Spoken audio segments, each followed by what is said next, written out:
오늘 본문 로마서 14장 13절부터 21절 말씀을 통해서 하나님의 나라는 하나님께서 세우시고 하나님께서 일하시는 그 나라의 영적 원칙에 대해서 함께 본문을 통해서 은혜 나누기 원합니다. 우리 먼저 말씀을 해서 기도하겠습니다. 아버지 하나님, 하나님께서 우리에게 영의 양식으로 하늘에 메마르지 않는 생수로 우리의 영혼을 살리시고 회복해 주시고 강건케 해주시는 놀라운 은혜를 감사드립니다.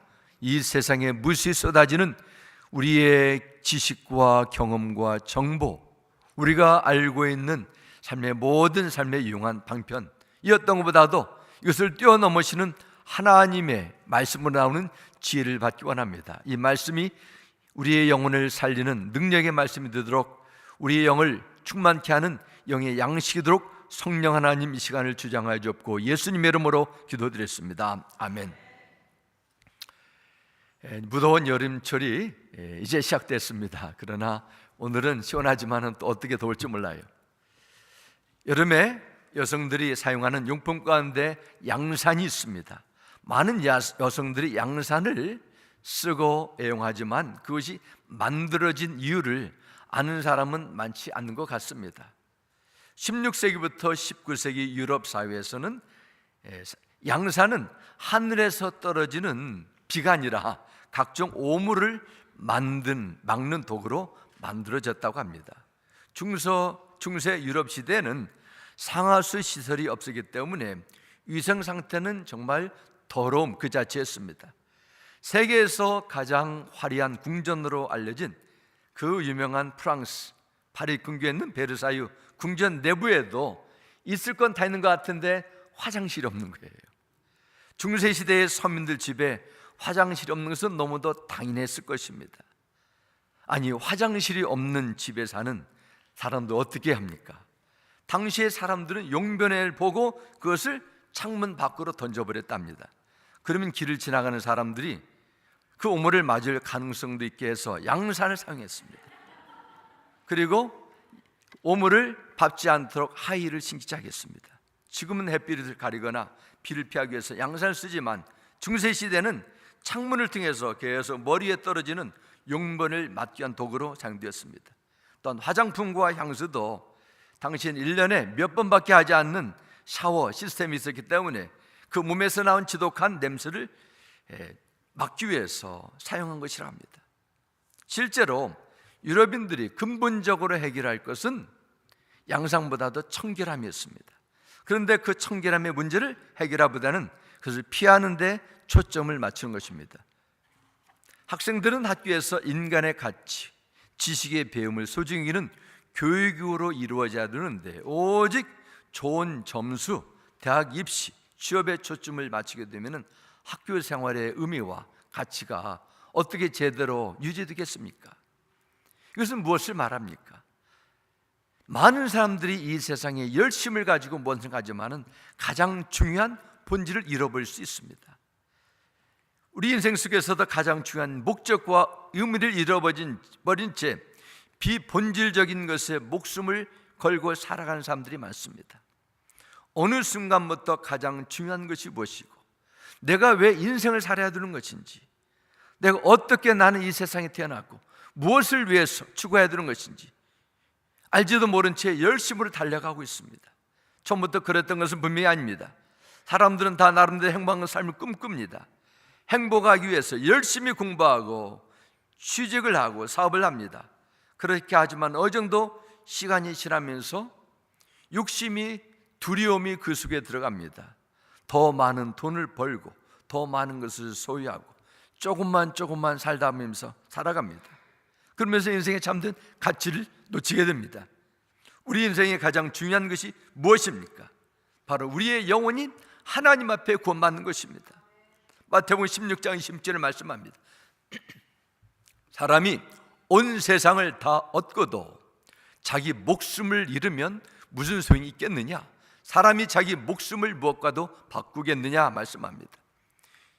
인간의 영혼이 하나님 앞에 구원받는 것보다 중요한 것이 없습니다.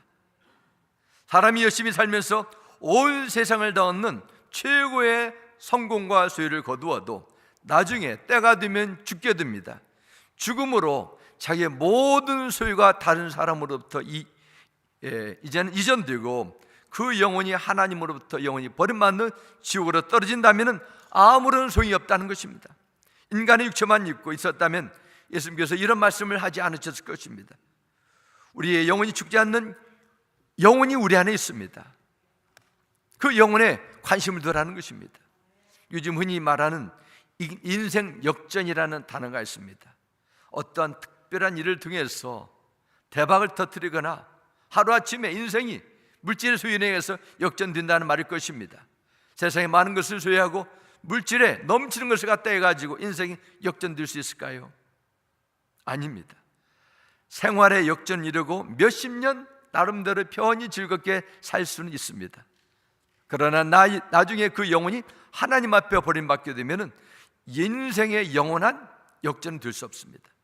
인생이 죽음으로 끝난다면 왜 예수를 믿겠어요? 예수 믿는 유일한 목적은 영혼이 구원받고 천국 가는 것일 것입니다. 천국이 없으면 예수 믿을 필요 없습니다. 신앙생활 할 필요 없고 말씀대로 살아갈 필요도 없습니다. 천국과 지옥은 이 세상같이 유한한 변화되는 세상이 아니라 불완전한 현실이 아니라 영원 무궁한 세상, 하나님께서 통치하는 곳이기 때문에 어떻게 해서든지 우리는 천국의 백성이 되어야 됩니다. 우리 이 세상에 사는 날 동안 예수를 꼭 붙잡고 진실로 회개하는 삶을 살다가 부름받는 그때가 되면은 하늘에 하나님의 영광에 참여하는 그것이 복된 것입니다. 그래서 우리 지난 수요일에도 요한계시록 말씀을 통해서 주 안에 죽는 자는 복되다 했어요. 우리가 주 안에 우리 이름이 생명책에 기록되어 우리 헌신과 수고가 상급록에 기록되어서 하나님께서 행하시는 완전한 보상과 그 영광 기쁨을 누린다는 것을 기억해야 됩니다. 그러면 질문이 있어요. 예수 그리스도 안에서 하나님의 자녀에 든 약속된 천국 하늘나라가 미래에 예비됐다면 우리에게 남겨진 인생을 어떻게 무엇을 살아가냐 이것입니다. 이에 대해서 로마서 12장부터 구원받은 성도들이 삶의 현장에서 교회 공동체 속에서 어떻게 하나님을 예배하며 다른 성도들을 섬기는가에 대해서 중요한 영적인 지침을 제시하고 있습니다. 가장 먼저 로마서 12장 말씀 보면 우리의 몸을 하나님께서 기뻐하시는 거룩한 산채물로 드리는 삶을 살라고 요구하십니다. 우리의 몸과 영혼은 성령님이 거하시는 성전입니다. 우리는 하나님의 임재 가운데 나는 제사장이요 우리의 몸을 드리는 제물이 됩니다. 우리의 존재, 삶의 전부가 하나님의 영광을 위해 살아야 됩니다. 그래서 지난주 말씀에도 먹든지 마시든지 무엇이든지 나의 행복, 나의 쾌락의 만족이 아니라 나의 즐거움이 아니라 하나님의 영광을 위한 삶, 그런 새로운 삶을 위해서 끊임없이 내면의 생각의 인생관의 변화가 요구된다 말씀합니다. 그리고 로마서 14장 말씀 보면 교회 안에서 그리스도인과 서로 다른 행동들이 마음을 불편하게 만들고 거슬리게 할 때 어떻게 이것을 하나님의 방정식으로 해결해야 되는가, 이런 중요한 주제를 담고 있습니다. 그리고 오늘 이 말씀을 통해서 그게 두 가지로 나누겠습니다. 첫 번째는 사랑이 행동의 원칙이 되게 하라는 것입니다. 지난주에 나눈 주제는 내 기준을 가지고 내가 보는 판단을 가지고 서로 판단하거나 비난하지 말고 넓은 마음으로 서로 받아주라는 내용이었습니다. 우리 장로님 제 말씀을 요약해서 기도로 드렸는데 그렇습니다. 우리 그리스도인들은 바다와 같은 마음을 가져야 돼요. 좁고 좁은 이곳 인디아나 그 집에 아파트촌에 들어가게 되면 많은 연못이 있는데 연못 같은 마음이 아니라 태평양 같은 대서양 같은 그 넓은 마음으로 가져야 돼요. 비판에 빠지지 말아야 가장 중요한 이유는 비판은 내가 할 일이 아닙니다. 하나님께서 때가 되면 하실 거예요. 그리고 비판을 통해서 그 사람이 변화되지 않기 때문입니다. 그래서 오늘 본문 13절에 기록합니다. 그런즉 우리가 다시는 서로 비판하지 말고 도리어 부딪힐 것이나 거칠 것을 형제 앞에 두지 아니하도록 주의하라 하셨습니다. 사도 바울은 다시 13절에 비판하지 말라 했습니다. 그리고 부딪힐 것이나 거칠 것으로 형제 앞에 두지 아니하도록 주의하라 말씀합니다. 그래서 부딪힐 것이라는 의미는 성도 간에 서로 판단함으로 인해 가지고 미워하거나 신앙생활 풍성함을 누리지 못하도록 가로막는 모든 장애물을 포함합니다. 그러므로 건강한 행복한 신앙생활, 교회생활을 위해서는 다른 성도들의 걸림돌 될 수 있는 장애물들을 내 앞에 두면 안 됩니다. 14절과 15절 말씀에도 사도 바울은 먹는 음식에 대한 예를 들면서 왜 서로 비판하지 말아야 될 중요한 지침을 주고 있습니다. 14절 15절 같이 보겠습니다. 내가 주 예수 안에서 알고 확신하노니 무엇이든지 스스로 속된 것이 없으되 다만 속되게 여기는 그 사람에게는 속되니라. 이 세상의 모든 만물은 하나님께서 지으신 창조물이기 때문에 속된 것이 없습니다. 부정한 것이 없다는 것입니다. 내게 찾아오는 환경도 어떤 사건도 하나님께서 허락하신 것이기 때문에 부정한 것이 될 수 없습니다. 먹는 음식도 그렇습니다. 예수 그리스도가 율법을 완전히 성취하셨기 때문에 구약에서 규정하는 부정한 음식, 정결한 음식 자체는 더 이상 존재하지 않다는 것입니다. 그러면 내가 어떤 음식이든지 먹고 싶은 것 내 마음대로 먹는 것이 은혜 시대를 살아가는 성도의 삶입니까? 아닙니다. 자신에게는 아무런 문제가 되지 않는 행동이라 해도 다른 지체의 마음에 걸리는 행동으로 유발된다면 그것은 하지 말라는 것입니다. 그럼에도 왜 내 판단을 주지하면 그렇게 계속 고집에 발게 될 것입니까? 나는 사랑하지만 나의 선택과 나의 하는 행동은 존중하고 용납하지만은 다른 사람을 사랑하지 않기 때문입니다. 그는 15절에 나오게 됩니다. 만일 음식으로 말미암아 내 형제가 근심하게 되면 이는 내가 사랑으로 행하지 아니함이라. 그리스도께서 대신하여 죽으신 형제를 내 음식으로 망하게 하지 말라 하셨습니다. 음식으로 해서 형제를 근심하게 만들고 심지어 고통을 주는 것은 무엇입니까? 믿음이 강한 자가 율법에서 금지한 음식을 먹는 것입니다. 음식으로 인해서 다른 형제가 근심에 빠지게 되면 그 이유가 성경 지식이 부족해서가 아닙니다. 믿음이 강한 자는 성경 지식은 강합니다. 그러나 그의 마음에 뭐가 빠졌어요? 사랑이 빠졌습니다. 내 생각, 내 욕이, 내 만족 우선 생각했지 상대방을 사랑으로 대하는 근본적인 진리를 무시했기 때문이라는 것입니다. 다른 성도들의 신앙에 피해를 주는 것이라면 지식에서 오는 자유함을 잘못 사용하는 것입니다. 아무리 믿음 안에서 나의 모든 것이 주 안에 은혜가 있고 참이 있다 해도 믿음이 연약한 지체로부터 비방을 받고 불편하게 되고 근심을 준다면 절제하는 것이 필요합니다. 우리가 주님 안에서 자유를 누리야 하지만 그 자유가 믿음이 약한 자를 근심하게 하거나 실족하게 되면 그 자유를 멈춰야 됩니다. 왜냐하면 우리는 그리스도께서 그 형제와 자매를 위해서 십자가의 고난과 죽음을 대신 지불하신 그 형제를 사랑해 두기 때문입니다. 그래서 우리는 믿음이 약한 자가 넘어지지 않도록 주의하는 분별력과 지혜와 통찰력이 필요합니다. 사도 바울은 믿음이 강한 자가 믿음이 약한 자를 세울 수 있는 영적인 중요한 원칙을 계속 19절부터 22절까지 이렇게 말씀합니다. 19절 보겠습니다. 그러므로 19절 로마서 14장 19절 보여주면 감사하겠습니다. 그러므로 우리가 화평의 일과 서로 덕을 세운 일을 힘쓰나니 이게 말씀합니다. 그래서 화평의 일은 다른 지체와 서로 조화를 이루며 평화를 이룬 것입니다. 그리고 덕을 세우는 일을 힘쓰라 말합니다. Make every effort 합니다. 최대한도로 다른 사람의 덕을 세우는 일에 노력하라는 것입니다. 가만히 보면서 소극적인 태도를 취하지 말라는 뜻입니다. 교회의 덕을 세우는 것이라는 것은 자기의 생각, 주장보다도 다른 여러 공동체, 교회라는 주님의 몸의 유익을 먼저 생각하는 것입니다. 그러한 지체들이 교회를 세우는 일에 힘쓰게 되면 하나님이 기뻐하시며 성도들의 유익이 되는 아름다운 믿음의 삶이 이루어진다는 것입니다. 그리고 20절, 21절에 말씀합니다. 음식으로 말미암아 하나님의 사업을 무너지게 하지 말라. 만물이 다 깨끗하되 거리낌으로 먹는 사람에게는 악한 것이라. 고기도 먹지 아니하고 포도주도 마시지 아니하고 무엇이든지 내 형제로 거리끼게 하는 일을 아니함이 아름다우니라 말씀합니다. 믿음이 약한 자는 글쎄 은혜로 구원받았지만 구약의 율법의 규정에 대해서 자유함을 얻지 못하고 매여 있는 것 같습니다. 사도 바울은 구약에서 규정하는 율법의 음식에 자유하는 강한 자가 아직 또 거기에 대해서 음식에 대해서 자유하지 못한 연약한 자들을 넘어지게 하지 말라 말씀합니다. 형제가 나의 행위와 나의 자유함으로 인해 가지고 실족하게 되면은 그것은 잘못된다는 것입니다.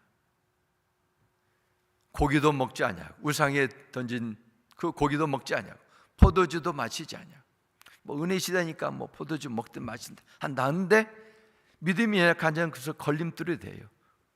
어떤 사람은 그렇습니다. 그렇게 말합니다.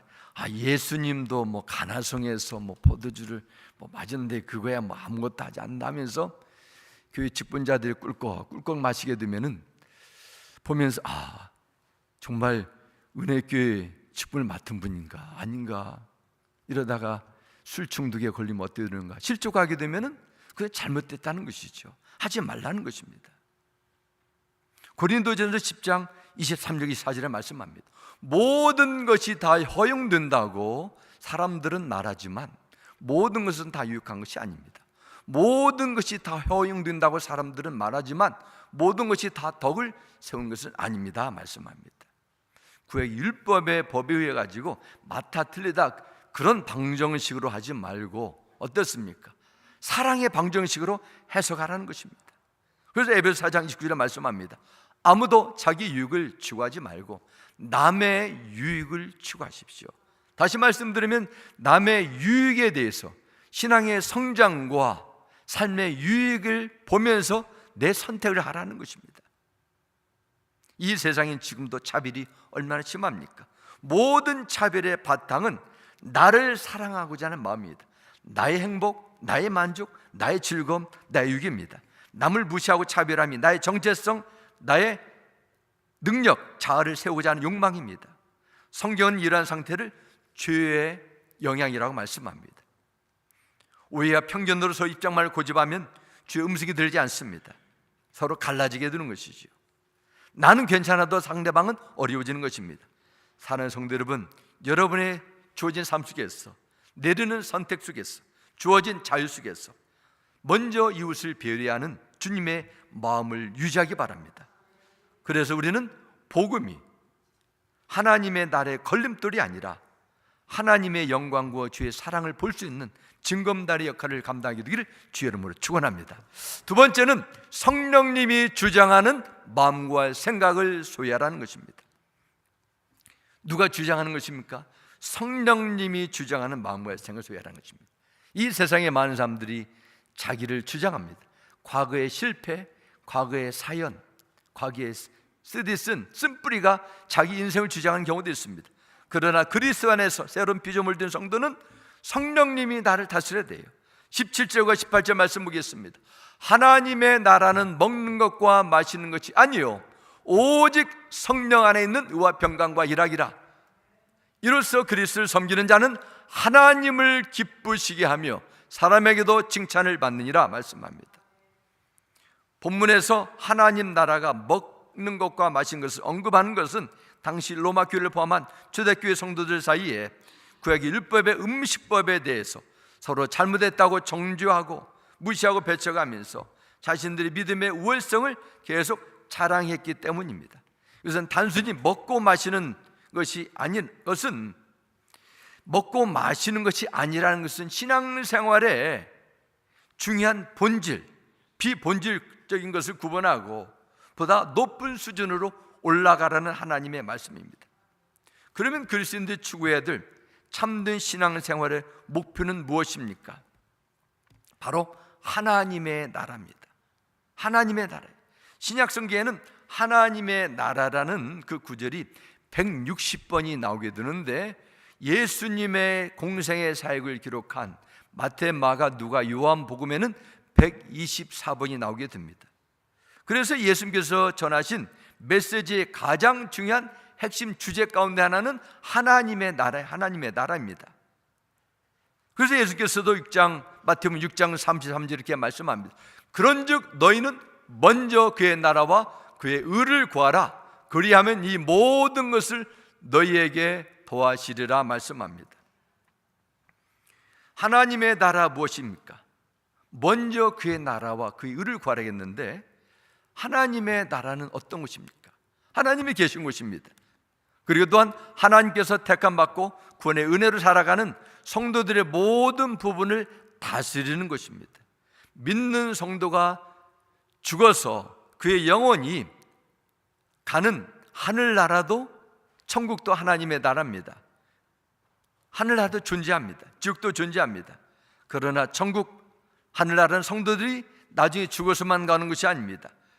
이 세상에 사는 날 동안에도 천국을 우리가 경험할 수 있습니다. 예수 믿고 그분을 따르고 그분이 통치하는 곳, 하나님의 나라입니다.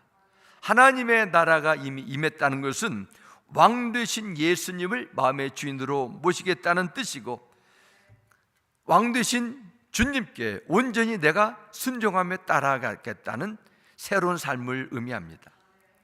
이 세상에 사는 성도들의 심령 속에 하나님의 온전한 통치를 경험하는 것, 이것이 하나님의 나라입니다. 어떻게 하나님의 나라가 임합니까? 누가복음 17장 20절과 21절을 말씀합니다. 바리새인들이 하나님의 나라가 어느 때에 임하니까 묻거늘 예수께서 대답하여 이르시되, 하나님의 나라는 볼 수 있게 임하는 것이 아니요 또 여기 있다 저기 있다고도 못하리니 하나님의 나라는 어디에 있습니까? 너희 안에 있느니라 말씀합니다. 바리새인들이 하나님을 열심히 섬기다 했지만은 하나님의 나라에 대해서는 오해했습니다. 이 세상의 로마의 그 정권을 다 제거하고 새로운 이 세상에 실현된 나라로 오해했습니다. 그러나 주님은 너희들의 마음이 맞다 말씀합니다. 이 세상 나라가 아니기 때문에 눈으로 볼 수 없습니다. 그러나 하나님의 나라는 실제로 믿는 자에게 존재합니다. 예수님께 나의 모든 것을 맡기는 자입니다. 예수님을 믿는다 해도 그분께 내 인생의 모든 것을 주인으로 여기고 내어드리지 않게 되면 하나님의 나라를 경험할 수 없어요. 그러면 그리스도인이 경험하는 하나님의 나라, 구체적으로 어떤 모습으로 나타나게 됩니까? 마태복음 12장 28절을 말씀합니다. 그러나 내가 하나님의 성령을 힘입어 귀신을 쫓아내는 것이면 하나님의 나라가 이미 너에게 임하였느니라 말씀합니다. 하나님의 나라는 성령으로 임하신다고 하셨어요. 성도가 서로 사랑을 실천함으로 율법이 완성되고 자신의 욕심을, 자신의 교만을 제거함으로 성령의 인도하심을 살아갈 때 이제는 죄와 사망의 법을 무너뜨리는 새로운 질서가 내 안에 시작되는 것입니다. 이것을 하나님의 나라입니다. 그러면 성령께서 우리 마음에 오셔서 우리를 주장할 때 어떤 변화가 나타나게 됩니까? 오늘 본문 17절은 이렇게 기록합니다. 하나님의 나라는 먹는 것과 마시는 것이 아니요 오직 성령 안에 있는 의와 평강과 희락이라 말씀합니다. 하나님의 나라는 먹고 마시는 것, 저게 틀렸네 맞네, 남을 판단하고 내가 보는 기준으로 평가하는 것이 아니라 성령 안에 있는 의와 평강과 희락을 추구하는 삶을 하셨습니다. 그럴 때 어떤 일이 나타나게 됩니까? 18절 보면 이로써 그리스도를 섬기는 자는 하나님을 기쁘시게 하며 사람에게도 칭찬을 받느니라 하셨습니다. 하나님께 영광을 돌리고 모든 사람들에게 덕을 끼치는 선한 행실로 은혜를 베푸는 그러한 아름다운 삶이 이루어진다는 것입니다. 그러면 어떻게 성령께서 통치하는 하나님의 나라가 여러분의 마음 가운데 우리 모두에게 실제로 경험할 수 있습니까? 가장 중요한 것은 하나님의 약속된 구원자를 내 마음속에 영접하는 것입니다. 로마서 3장 23절의 4절을 말씀합니다. 모든 사람이 죄를 범하였음에 하나님의 영광이 이르지 못하더니 그리스도 예수 안에 있는 속량으로 말미암아 하나님의 은혜로 값없이 의롭다 하심을 얻은 자 되었느니라 말씀합니다. 하나님의 나라는 오직 성령 안에 있는 의와 평강과 이라 하셨습니다. 어떻게 우리가 하나님 앞에 의로운 자가 될 수 있습니까? 우리는 의로운 자가 될 수 없습니다. 천성적으로 우리는 죄로 인해 가지고 우리의 성품이 죄로 인해 망가졌습니다. 값없이 주시는 하나님의 은혜로 우리가 하나님 앞에 의롭다함 받는데, 그것은 바로 의로운 자가 나를 대신해서 희생하는 것입니다. 이것을 바로 그리스도 예수 안에 있는 속량이라 하셨습니다. 하나님께서 인간의 죄를 아시고 갚을 수 없는 한계를 아시고 예수 그리스도를 땅에 보내주셔서 나의 죄값을 대신 지불해 주셔서 우리를 의롭다 여겨주셨다 하셨습니다. 이것을 칭의라고 말합니다.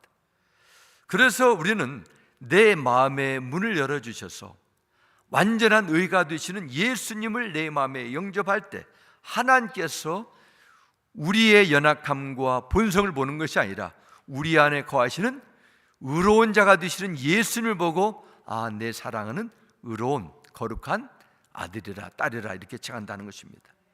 사랑하는 성도 여러분, 예수께서 나를 대신해서 십자가의 저주를 받으시고 죄와 사망의 권세에 떠나게 됨을 믿으시기 바랍니다. 이것을 먼저 믿는 것이 우리가 하나님 앞에 의롭다함 받는 것입니다. 그런 자에게 하나님의 구원의 능력이 임하게 되어 있습니다. 그러면 구원의 이 놀라운 하나님의 죄 용서함과 의롭다함의 선물을 받은 자는 어떻게 살아야 됩니까? 그러면 이제는 내가 내 마음대로 이제는 죄 용서 받았으니까 살아야 됩니까? 아닙니다. 우리는 구원받기 전에 나의 모습을 늘 기억해야 됩니다. 내가 예수 믿기 전에 사랑도 없이 배려도 없이 내 마음대로 마음껏 살아가면 그런 인생을 살았음을 늘 기억해야 됩니다. 그리고 구원에 합당한 새로운 삶을 추구해야 됩니다. 이 나라는 주인이 예수님을 믿고 그 죄를 용서받아 하나님 앞에 의롭다함 받은 새로운 삶의 그 영역에 이루었다면 우리는 이제는 남은 인생을 하나님 앞에 구별된 삶을 추구하는 것, 이것이 우리가 의를 추구하는 것입니다. 구원을 위한 의가 아니라 구원에 합당한 삶을 살기 위한 의가 되는 것입니다. 불신자에게 복음을 전하며 의로운 길로 인도하는 것입니다. 그리고 하나님의 의로움에 감사하며 사는 것입니다. 그러한 새로운 삶이 하나님 나라예요. 또한 성령께서 통치하시는 하나님 나라가 있는데 이것은 평안이라 했었습니다. 평안은 평화로운 상태예요. 사람들과 갈등이나 분쟁이 없이 화평하고 마음의 염려에서 자유로운 내면의 상태를 평안이라 하셨습니다. 그 평안이 어떻게 옵니까?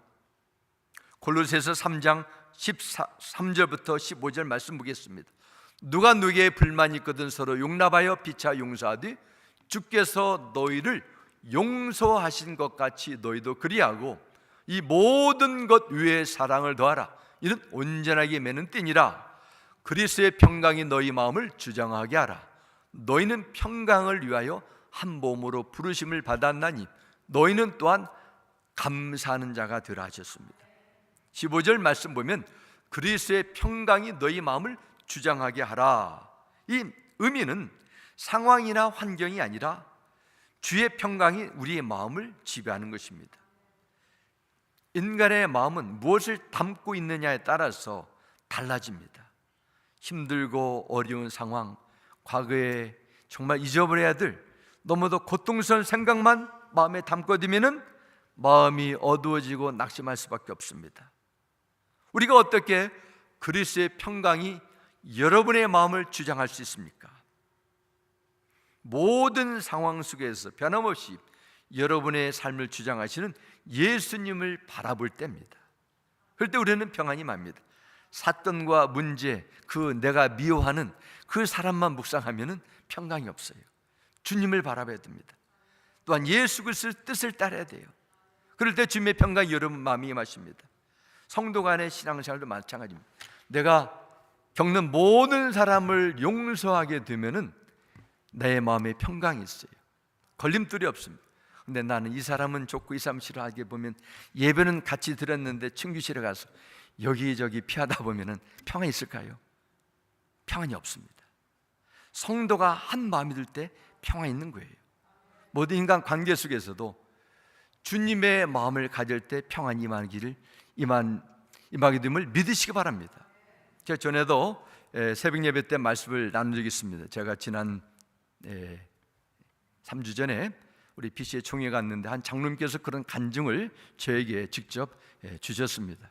이분이 동부로 이민을 오셔가지고 미국 생활하시는데 그 어머니가 한국에서 농사를 졌습니다. 그런데 서울에 있는 목동이라는 지역에서 농사를 졌는데 그곳이 개발이 되면서 아파트가 세워지게 되고 그 어머니가 농사를 져서 그 형제들을 다 학교를 보내고 그런 생활을 하게 됐는데 그 땅이 폭등을 하게 됐다는 것입니다.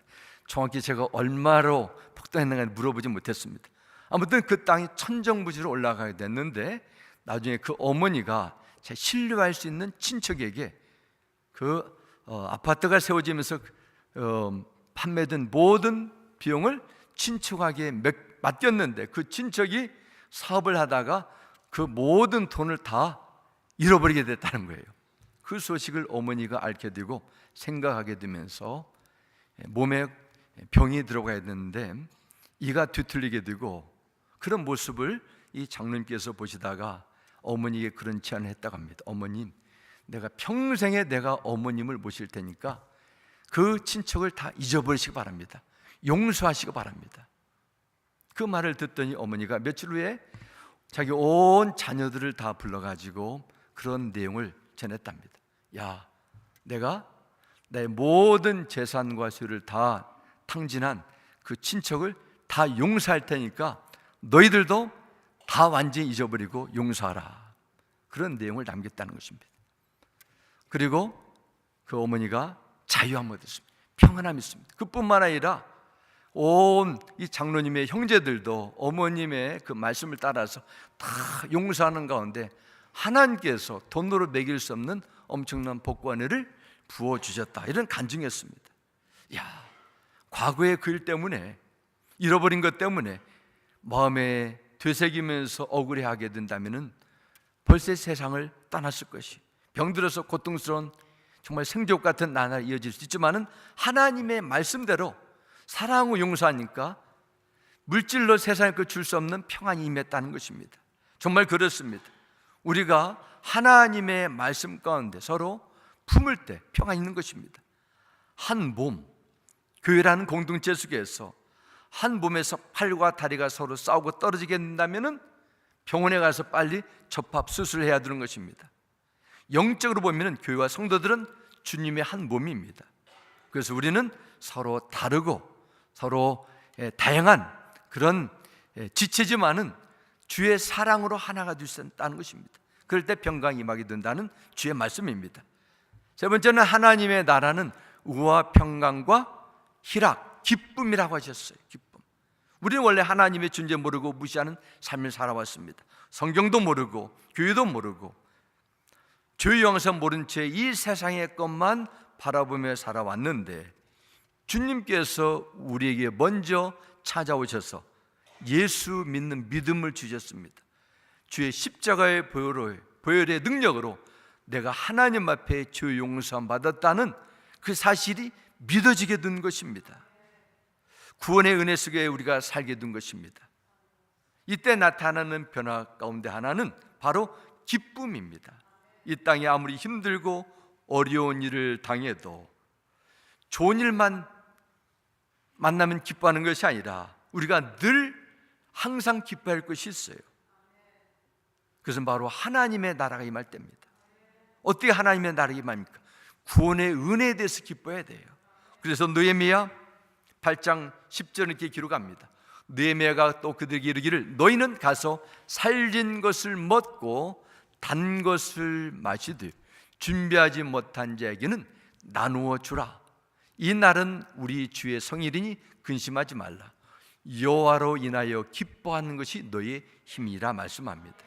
느헤미야가 예루살렘 성벽을 재건한 후에 학사 에스라는 예루살렘의 백성들에게 율법을 가르치고 백성들은 하나님의 율법을 배우면서 깊이 깨달았습니다.